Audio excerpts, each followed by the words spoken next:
What are the chances of walking 500 miles and nothing going wrong? The Camino is an adventure, so if you have a disaster, then you're getting extra adventure for free. In my mind, there are two types of disaster. There's serious and trivial. You know if you're having a trivial disaster because it's funny. Say, for example, if you lost all of your money, your passport and your phone, that would be really funny. So let's do serious disasters first. In some ways, these are easier to deal with than trivial ones because all you need to do is dial 112, which is the Spanish emergency number. You can speak to an English-speaking dispatcher, and even if your SIM card isn't recognised on the Spanish network or you've got no minutes, the call should just get through. Here's a map showing the coverage of mobile phones in Spain. The light green and the purple is where you can use your phone. The dark green and white, that's just Google Maps. So there are some gaps along the Camino. If you can't use your phone, you're going to have to go for help. But either way, you're going to have to know where you are for the help to come and find you. But if you're walking 500 miles, you really need to know where you are anyway, don't you? Because otherwise you'll just get lost all the time.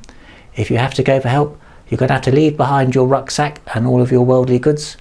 And also it's worth writing down where you are and what the problem is, especially if you don't speak Spanish, because by the time you find help, you might have forgotten where you were. And also, if you don't speak Spanish, it's easier for someone to read what the problem is in a foreign language than it is to try and understand someone talking, especially if they're out of breath and stressed. Here is my plan for dealing with trivial disasters. Number one, I would sit down and have a think, because most troubles in the world can be solved by thinking. Then I would go to the nearest hostel, and I think they'd be able to help because they would know things like the bus timetable, the nearest doctor or the police.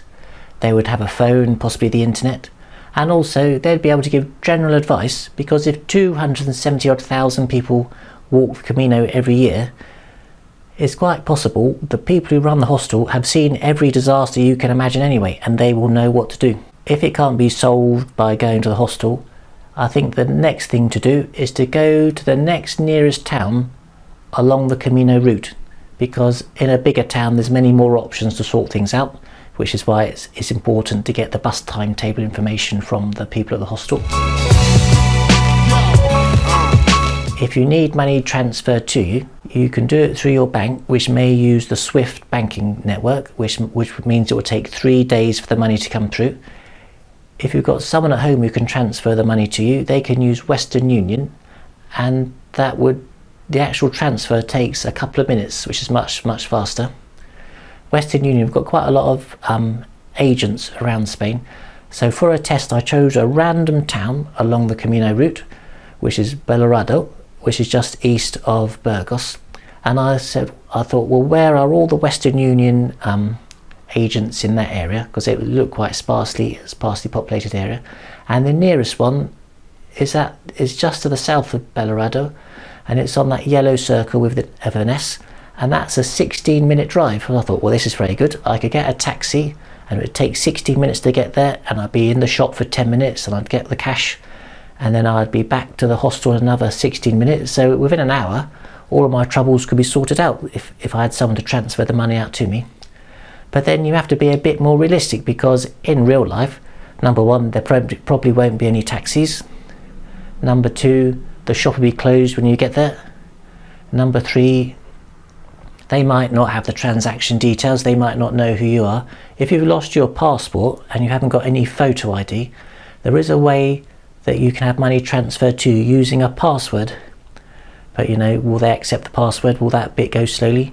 Whereas if you've gone to a major town, if for example you've got the bus to Burgos, then if you can see there are loads of Western Union agents in Burgos. If you're staying at a Camino hostel, it's quite possible it'll only be a 10 or 20 minute walk to the nearest Western Union agent. And if there's any problems, well, you just go back to the hostel and try and sort it out there, and maybe go back then or the next day. And it just makes everything easier. If you have to wait 3 days for the money to be transferred using the SWIFT network, then being in a major town with public places and shops and restaurants and things, it makes things easier. it's worth staying on the Camino and staying in a Camino hostel, because then you're still part of the Camino family, and I think you'll get more help than if you're staying at another hotel or another hostel. If you have to wait 3 days, this all assumes there's someone there who's prepared to lend you money.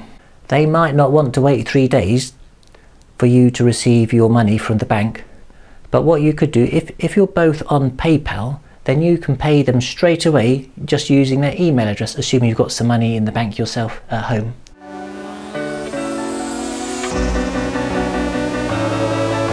If you have lost your passport, then you'll need to go to the nearest consulate to get an emergency travel document, and for someone from Britain that means going to Madrid. You can apply for it online, although you will need to go for an interview so they can make sure it's you, and they'll need to give you the emergency document personally.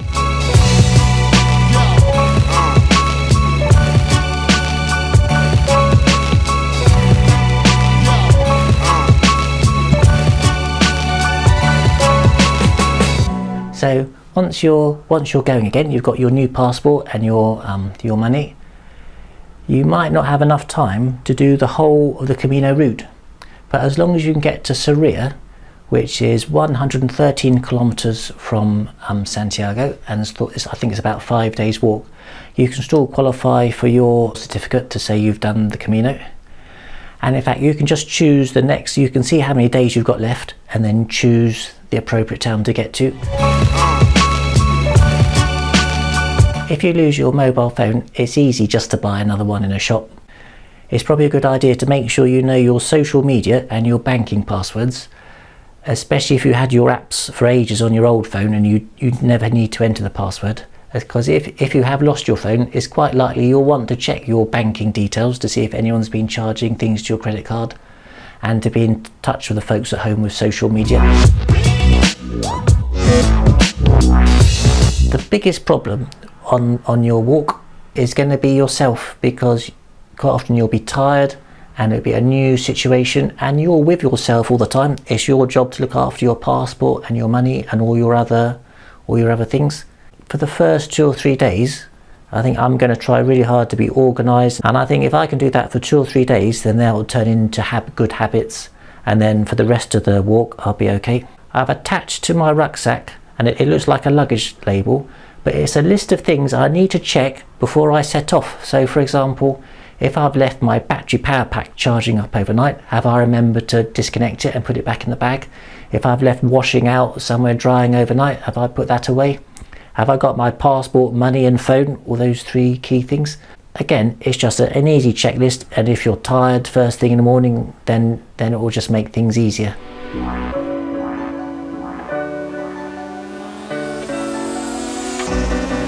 Two of the most common types of medical problem that pilgrims have are heat stroke or heat exhaustion during the summer, and sore feet and blisters, and even broken bones just for the repetitive walking.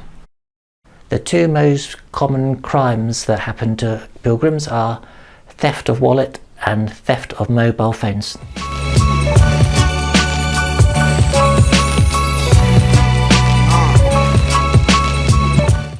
One type of disaster people might not normally think about is the disaster of getting lost and not knowing where you are. It's one of the most common problems that pilgrims have that leads them into needing help from other people. There are maps in the guidebook. I do not know what they'll be like. They look pretty good. I've also downloaded onto my phone a map of Spain, so I can use GPS to find where I am, and that map goes right down to street level. So when you're walking along, sometimes you think to yourself, I'm probably in the right area, I'll just keep going and hope for the best. But as a general rule, as soon as you realise you're taking the wrong direction, it's best to stop, because if not, every footstep you take takes you further away from where you want to get to. I've got a little pedometer, and so when I'm walking, it will measure how far I've walked. It's reasonably accurate.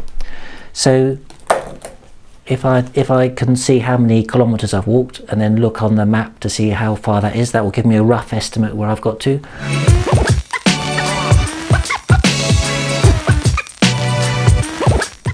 So those are my ideas about what to do if you have a disaster on the Camino. If you have any ideas or comments, please let me know.